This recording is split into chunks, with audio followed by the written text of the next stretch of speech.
안녕하십니까. 1월 24일 유튜브 영상 제작을 시작하겠습니다. 잔고부터 살펴보겠습니다. 오늘 잔고는 591만원이고요.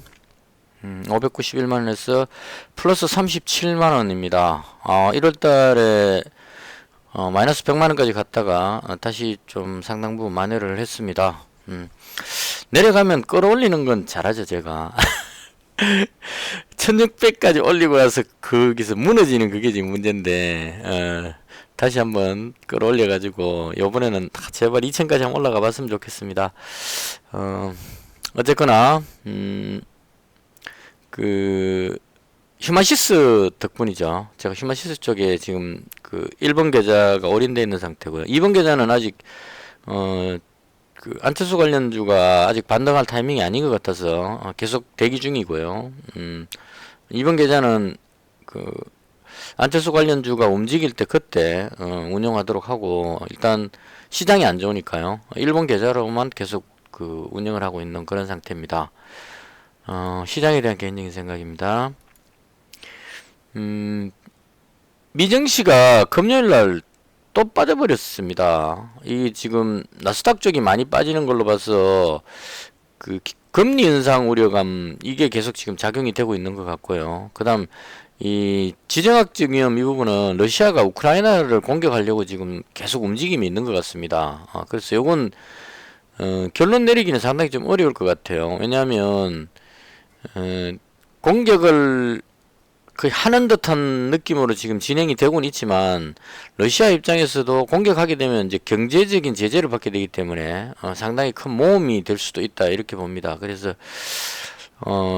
공격을 해서 얻는 이익과 공격하지 않고 협상 과정에서 얻을 수 있는 이익, 이걸 가지고 이제 그 저울질을 하겠죠.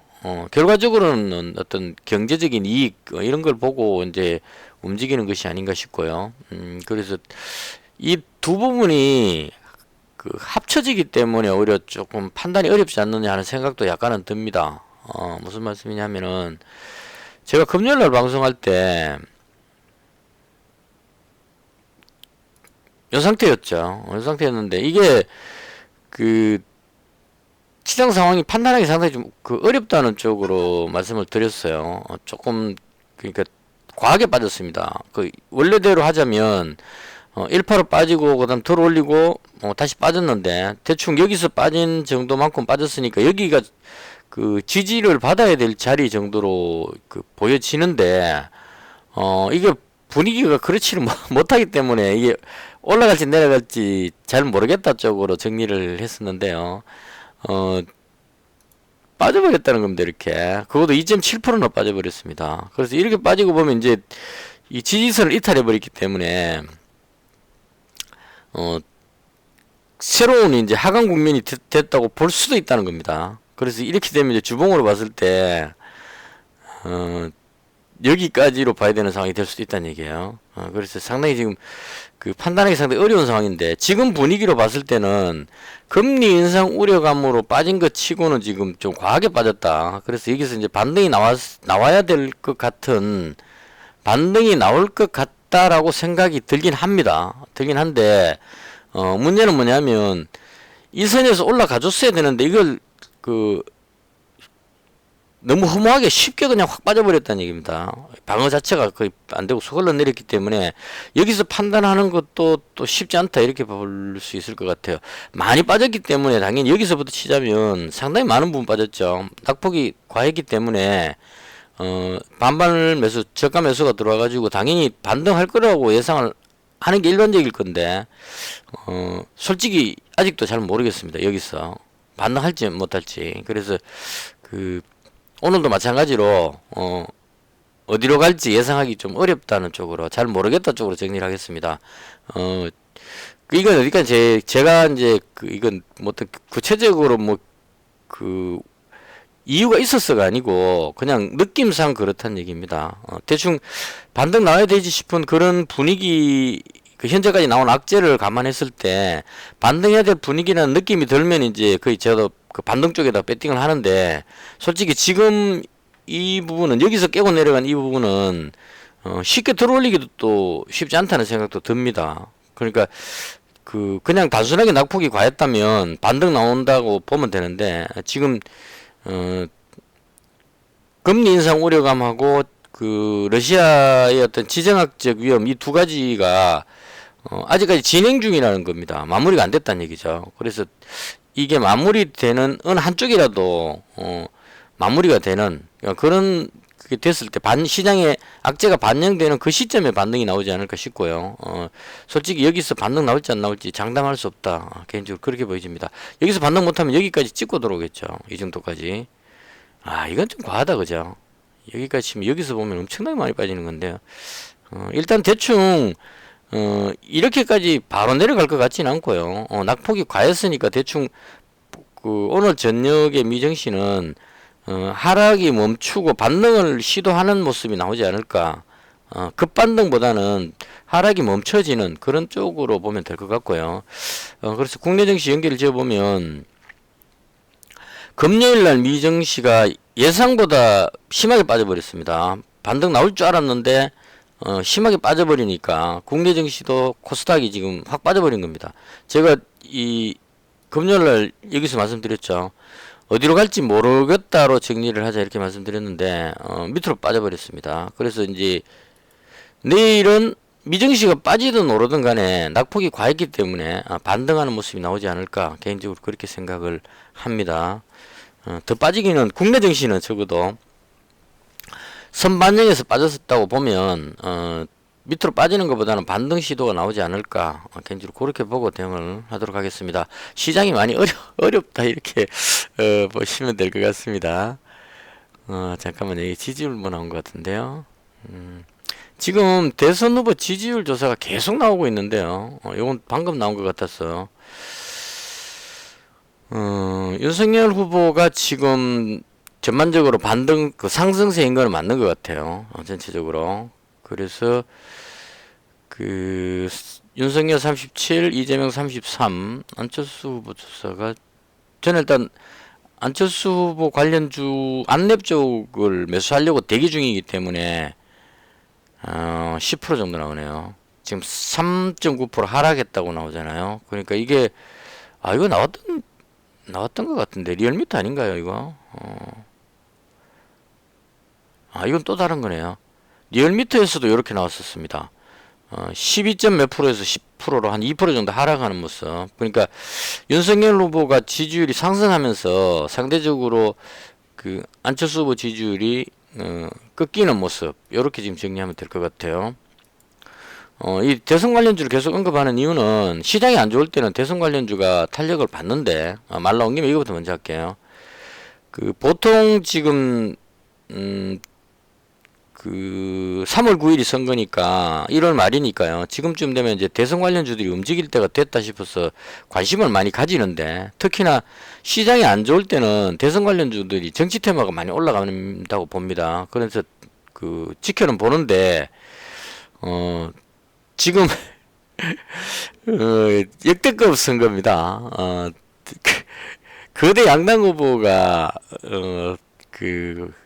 서로의 장점으로 붙는 게 아니고 단점으로 붙고 있습니다. 최악의 선거라고 보통 표현하죠. 그러다 보니까 지금 보시면 오늘 이재명 관련주가 많이 빠졌습니다. 6% 정도. 이 지지율이 이제 윤석열 후보한테 뒤처지니까 윤석열 후보가 40%를 넘기는 그 지지율이 몇 군데가 나왔습니다. 그래서 이렇게 되면 단일화 안 하더라도 윤석열 후보가 이긴다는 그런 쪽으로 해석할 수가 있다는 얘기예요. 그렇다가 아니고 그렇게 해석할 수 있다는 얘기입니다. 그래서 우리는 그런 해석을 가지고 투자를 하는 거죠. 그래서 사람들이 그렇게 볼 것으로 예상하고 움직인다는 얘기예요. 여론조사 결과치에 민감하게 반응한다 이렇게 보시면 될 것 같아요. 동신건설도 지금 한 7% 정도 밑으로 막 내려갑니다 지금. 그래서 현재 상태로 봤을 때 윤석열 후보 쪽이 특히나 북한의 미사일 도발 이런 걸로 해서 방공 어떤 관련 이런 쪽은 보수 쪽의 표가 좀 강합니다. 북한이 도발을 하게 되면 안보 관련한 어떤 이슈가 뜨면은 보수 쪽의 지지층이 결집을 하기 때문에 그런 차원으로 윤석열 관련주가 지금 보시면 애니 능률이 오늘 조금 그래도 약간 상승했죠. 그래서 윤석열 관련주가 오르고 이재명 관련주가 내려갔다. 안철수 관련주도 꺾였기 때문에 같이 내려갔다. 이렇게 보시면 될 것 같아요. 근데 그럼에도 불구하고 윤석열 관련주가 급등하지 못하는 것은 이게 참 웃긴다는 얘기입니다. 김건희 씨 녹취록이 나와가지고 이게 그 녹취록 내용을 보면 분명히 이건 그 대권 후보의 그 부인으로서의 어떤 그 부분은 문제가 있는데 이게 젊은 사람들 청으로 해서 약간 신드롬 비슷하게 지금 작동하는 것 같아요. 원더우먼하고 막 합성해가지고 강한 여성 이미지 이쪽으로 해서 2030 남성뿐만이 아니고 문재인 지지하던 여성 단체 쪽 뭐 이렇게 해서 그 좀 아이러니하게 2030 남성과 2030 여성이 다 같이 지금 그 오히려 지지하는 이런 현상이 지금 나오고 있는 것 같습니다. 그래서 이 부분 어떻게 해석해야 될지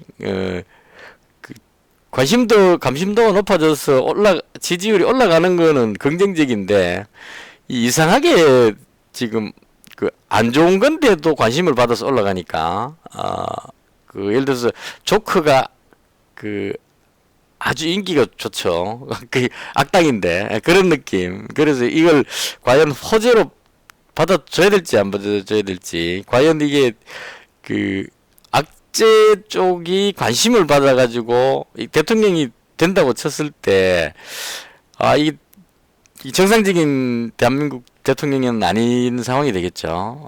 그래서 이제 좀 아이러니하게 돼버렸는데 솔직히 저도 판단 못하겠습니다. 이게 왜 이렇게 그 될지 과연 우리가 그 여러 가지 그 문제가 있는 부분을 관심을 표해가지고 쉽게 말하면 조커가 대통령이 될 수 있느냐 이런 관점으로 봤을 때 솔직히 판단이 어렵습니다. 요즘 그 젊은 사람들의 판단도 제가 예측이 잘 안 되고 제가 보는 저는 50대 후반에 접어들기 때문에 제 기준으로 봤을 때는 국정을 운영한다는 것은 인기 쪽하고는 좀 다르다고 보는 관점이라서요. 그래서 아니라고 보지만 세상이 워낙 좀 이상하게 흘러가고 있기 때문에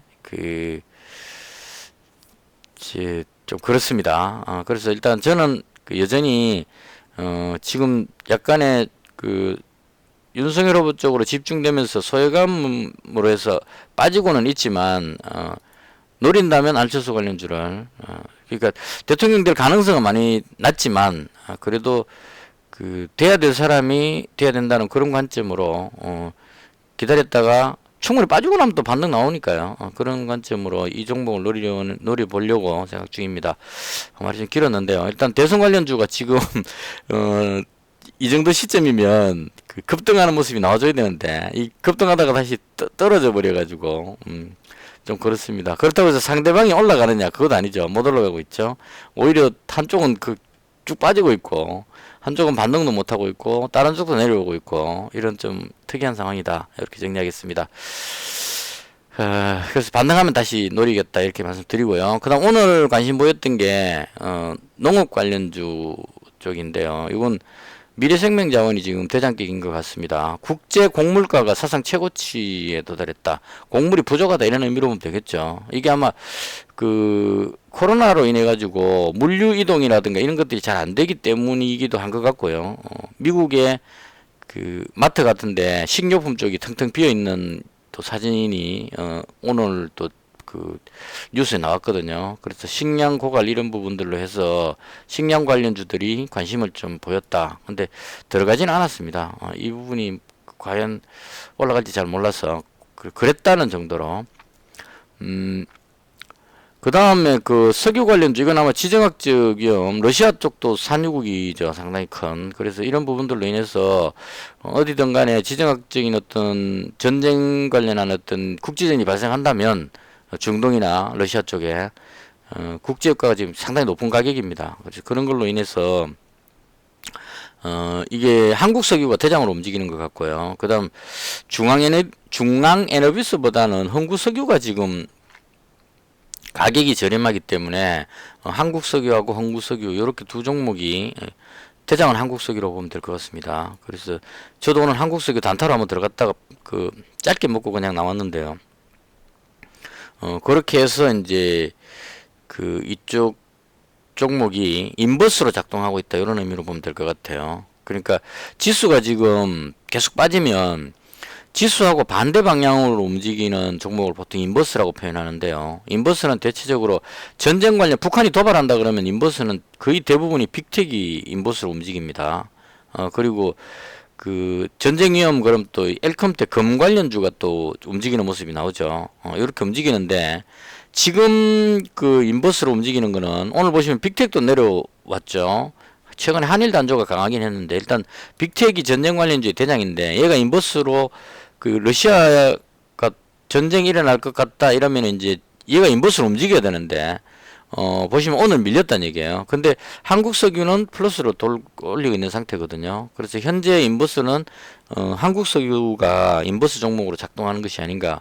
이거 말씀드린 이유는 내일도 만약 지수가 더 빠진다면 얘가 급등할 수 있다 이렇게 이제 볼 수도 있다 이런 얘기입니다. 그래서 굳이 단타를 치자면 제가 오늘 그 단타 했던 게 그런 방식이거든요. 휴마시스를 100% 가지고 왔다가 오늘 제가 매매한 거 보시면 휴마시스를 200만원 치면 이익 실현을 했습니다. 17,400원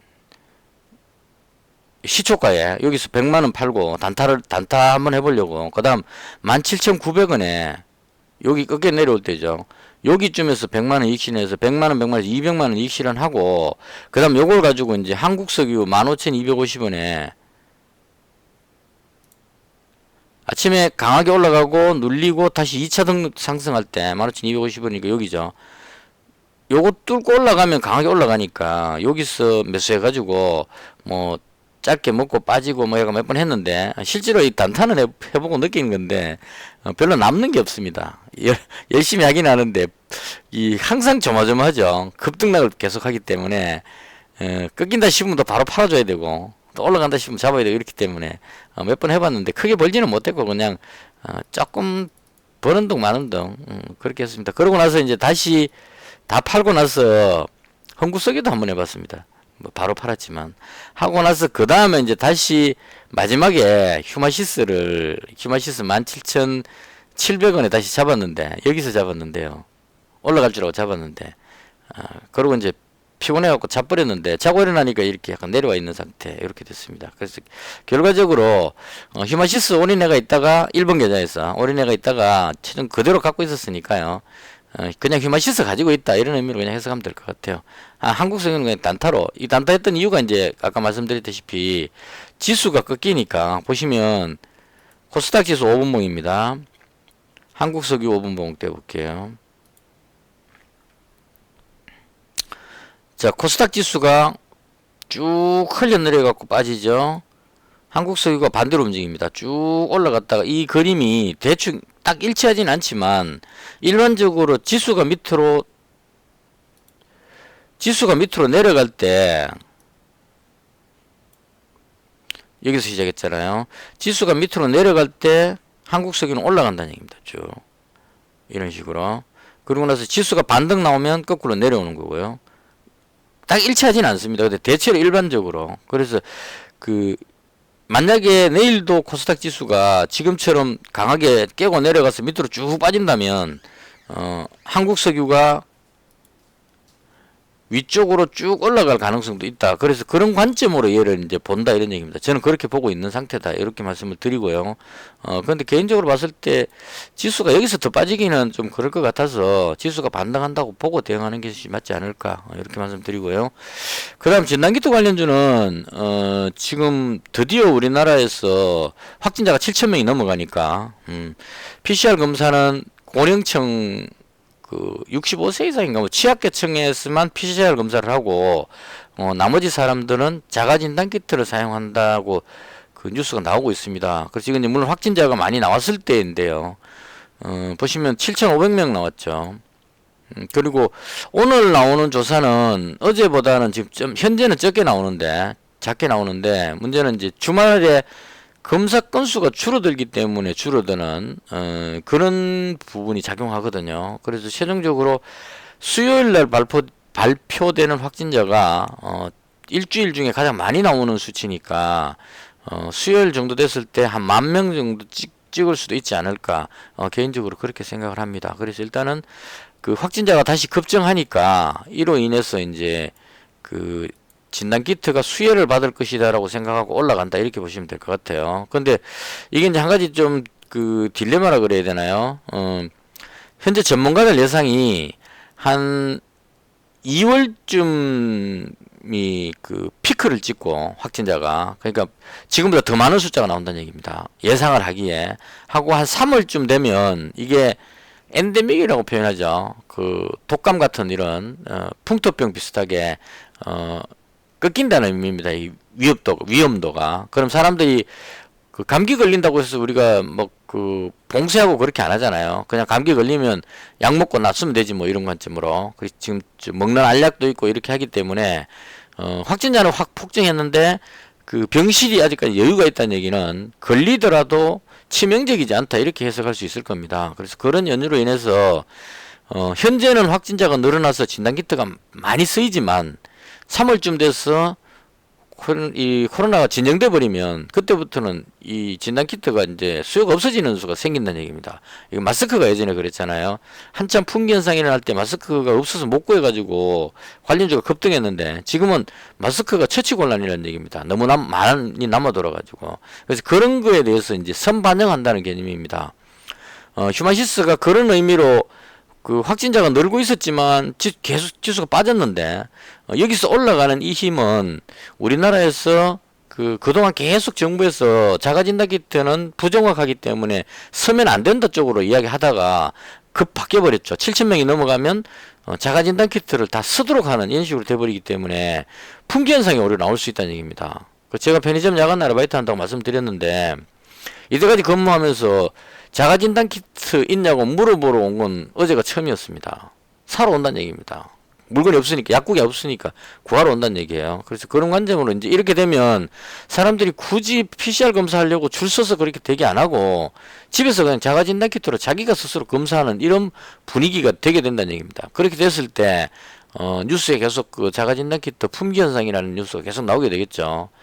지금 이제 시작이라는 얘기입니다. 그러니까 휴마시스 같은 경우에는 미국에 지금 엄청나게 공급을 하고 전 세계 그 수출을 해서 지금 매출이 엄청나게 나오고 있는 상태입니다. 근데 국내에 만약에 갑자기 수요가 확 늘어나면 이 물건 생산이 부족할 정도로 부족한 현상이 나올 겁니다. 지금 수출 물량 맞추기도 힘드니까 그러면 이제 구할 수 없는 상황이 되게 되겠죠. 마스크 대란 때처럼.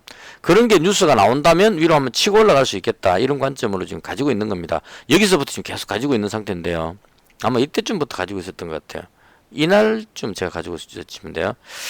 그래서 그런 관점으로 시세 폭발이 한번 일어날 때 그때 이제 저 같은 경우는 매도를 하게 되겠죠. 왜냐하면 3월쯤 되면 코로나가 끝난다고 대부분 예상을 하니까 한참 막 그 급등할 때 이럴 때 이제 이익 실현을 해가지고 그럼 이제 지수가 많이 빠졌을 거니까 우량주 쪽으로 그 지금 하나씩 이제 대기 준비를 합니다. 반도체 관련해서 사고 싶은 종목이라든가 하나씩 뭐 보안 관련주 쪽도 있고 뭐 여튼 우량주 많이 빠진 우량주를 이제 하나씩 이제 그 관심 종목에 넣어놓고 지켜봐야 되겠죠.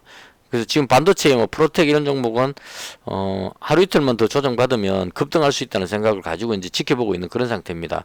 그래서 이런 식으로 지금은 휴마시스가 좋지만 계속 갈 수는 없다는 얘기입니다. 그래서 급등할 때 이익 실현하고 다시 우량주 쪽으로 바꾸는 이런 쪽의 방법으로 현재 하고 있다 말씀드리고요.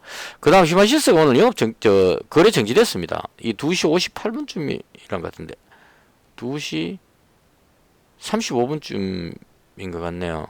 38분쯤이었나요? 왜냐면 제가 야근하고 피곤해갖고 자버렸는데 여기쯤에서 잠들어 버렸는데 자고 일어나니까 거래 정지가 돼 있더라고요. 그래서 지금 시간에 거래도 거래 정지가 돼갖고 거래가 없습니다 현재. 이게 왜 그래 됐냐고 보니까 또 공급 계획이 터졌어요. 휴마시스 그 홈키트, 자가진단 키트일 겁니다, 아마 이게. 근데 1366억입니다. 매출액 대비 298%니까 300%죠. 1년 매출보다 3배나 더 많은 금액이 한 방에 터졌다 이런 얘기입니다. 이거 지난번에도 있었습니다. 이거 작년 10월쯤인가 그때도 있었는데 매출 대비 몇 프로 이상 공급 계약이 터지면 거래 정지가 됩니다. 그래서 정지돼 갖고 6시까지 정지되죠. 그리고 내일 이제 다시 가동된다, 작동된다 이렇게 보시면 돼요. 그래서 이 정지되고 있기 때문에 심리적으로 1300억 매출 공시가 터졌기 때문에 올라가야 되는데 지금 정지돼 갖고 멈춰 있는 상태입니다. 그러면 내일 장 시작할 때 기업으로 떠서 출발하겠죠. 한 2만원대 정도까지로 이 위에서 시작한다 이렇게 예상을 해도 될 것 같아요. 지금 봐서. 그래서 2만원대 같으면은 850원이 5%니까요. 1600원 하면 10%, 1600원 10%, 한 15%. 2만원대 여기쯤 위에서 출발할 가능성이 있다고 보면 될 것 같아요. 그래서 매수가 몰리면 급등해서 그냥 위로 한번 땡겨 줄 수도 있는데, 또 일반적으로 갭으로 뜨면 누르는 또 이런 습성이 있어가지고, 이건 떠봐야 한다. 이렇게 보면 될 것 같습니다. 그래서 제 같은 경우는 이제 여기서 갭으로 뜨면 1차적으로 1분의 이익 실현하겠죠. 그래야 밀리더라도 억울하지 않으니까. 그래서 요즘은 큰 욕심 없이 갭으로 뜨면 이거 웬 떡이냐 그러고 일단 1분은 챙깁니다. 챙겨놓으면 다시 돌아오더라도 그 거꾸로 내려오더라도 이익 실현한 부분만큼 한 200만원치 이익 실현하면 10% 넘어가면 한 30만원 정도 나오겠죠. 대충 떨어지면. 그럼 하루에 30만원 벌면 되지 뭐 그러고 이제 부담 없이 한 200만원치 이익 실현합니다. 그 다음 나머지 가지고 있는 게 쭉 올라가면 더 버는 거고, 뭐 내려오더라도 다시 원래대로 내려오더라도 한 30만원 벌었으면 됐지 뭐 이런 마인드로 접근하기 때문에 일단은 현재 뉴스는 괜찮다 이렇게 보시면 될 것 같고, 그 다음에 이제 이 휴마시스가 정지돼 버리니까 다른 게 올라가고 있습니다. 보시면 엑세스바이오가 지금 시간에까지 올라가고 있습니다. 이 순전히 이거는 그 휴마시스 덕분입니다. 휴마시스가 공시 터지니까 거래 정지돼 버리니까 얘가 올라가는 거예요. 이렇게 되는 이유는 엑세스바이오도 미국에 수출하고 있기 때문에 휴마시스가 저런 게 터졌으니까 바이든이 10억 개를 지금 주문하고 있는 상태죠. 그러니까 휴마시스가 터진 걸로 보면 얘도 같은 비슷한 거니까 얘도 수출했겠지라고 생각하고 기대감으로 올라가 버리는 겁니다. 이렇게. 그리고 시간의 거래까지 지금 올라가고 있습니다. 4.8%. 그래서 가장 휴마시스하고 유사한 게 지금 엑세스바이오이기 때문에 엑세스바이오가 강하게 반응을 하고 있고, 그 다음 나머지도 아마 진단키트 관련주들이 SD바이오도 그 미국에 똑같이 승인을 받았죠. 그래서 얘도 같은 개념으로 이게 전환사채 물량인가 그 보호예수 물량이 풀려가지고 그거 나오는 것 때문에 지금 눌리고 있는데, 이렇게 해서 거래량이 터져버리면 보호예수 물량이 다 소화되고 나면 위로 강하게 치고 올라갈 수 있다 이런 의미로도 볼 수 있을 것 같아요. 그리고 시젠 같은 경우에는 이제 아주 빠르게 검사하는 3시간 만에 결과 나온다 그러든가, 그게 PCR 검사인데 아주 빠르게 결과 나온다 이런 식으로 해서 이제 올라가는 것 같고요. 그 다음 랩지노믹스도 시간에서 올라가고 있고, 그 결과적으로 휴마시스 공시 한 방에 관련주들이 다 같이 따라 올라가고 있다. 그래서 내일은 진단키트 관련주들이 장 초반에 상승하는 모습이 나올 것 같다라고 보여지고요. 그리고 이제 그 갭으로 뜨고 나서 그 다음 어디로 갈지는 세력마입니다. 그렇게 생각을 하면 될 것 같습니다. 그래서 현재로 봤을 때는 가장 괜찮아 보이는 게 그 진단키트 관련주다 이렇게 정리를 하면 될 것 같고요. 지금 많이 빠졌는데도 불구하고 선뜻 반등한다고 장담하기가 어려워지는 그런 느낌입니다. 분위기가 이 정도로 날카롭게 떨어지면 이거 아마 2020년 3월 달인가 코로나 처음 그 폭발적으로 늘어날 때 급추락했었죠. 그때하고 조금 비슷한 느낌으로 지금 빠지고 있습니다. 그래서 위험 관리는 잘해야 되겠다. 개인적으로 그렇게 생각을 합니다. 대충 이렇게 해서 제가 그 장 후반에 그 피곤해서 자다가 일어나가지고 끝부분에는 시장을 제대로 잘 보지를 못했습니다. 그래서 일단은 제가 봤던 범위 내에서는 이런 움직임이 있었다. 그렇게 생각하고, 저는 일단 휴마시스에 지금 올인되어 있는 상태이기 때문에 내일 반등하면 한 200만원 정도는 지금 비중이 너무 높죠. 한 종목에 이렇게 들어가는 거는. 그래서 그 비중을 한 200만원치 정도는 이익 실현을 하고, 그 다음 그 지수가 하락이 멈춰지는 그 느낌이 들면 제가 노리고 있던 이제 우량주 쪽으로, 많이 빠졌던 우량주 그런 종목 쪽으로 신호는 지금 생각보다 좀 약하게 내려가 버리네요. 그렇더라도 많이 빠진, 대부분 다 많이 빠졌기 때문에 이제 기술적 반등 나올 때가 됐으니까, 뭐 대충 아무거나 잡아도 될 것 같아요. 전반적으로. 지금 보시면 뭐 자동차 관련주하고 지금 대부분 다 폭탄 맞은 것처럼 막 빠지고 있기 때문에, 적당히 그냥 잡으면 될 것 같아요. 분위기가. 그래서 내일은, 휴마시스를 일부 이익 실현하고 우량주 쪽을 한두 종목 정도 편입하는 쪽으로 그렇게 생각을 하고 있습니다. 물론 미국 증시 상황 봐서 거기에 맞춰서 대응을 해야 되지 않을까 싶습니다. 이것을 해서 제가 봤던 시장에 대한 설명을 모두 마치겠습니다. 시청해 주셔서 대단히 감사합니다.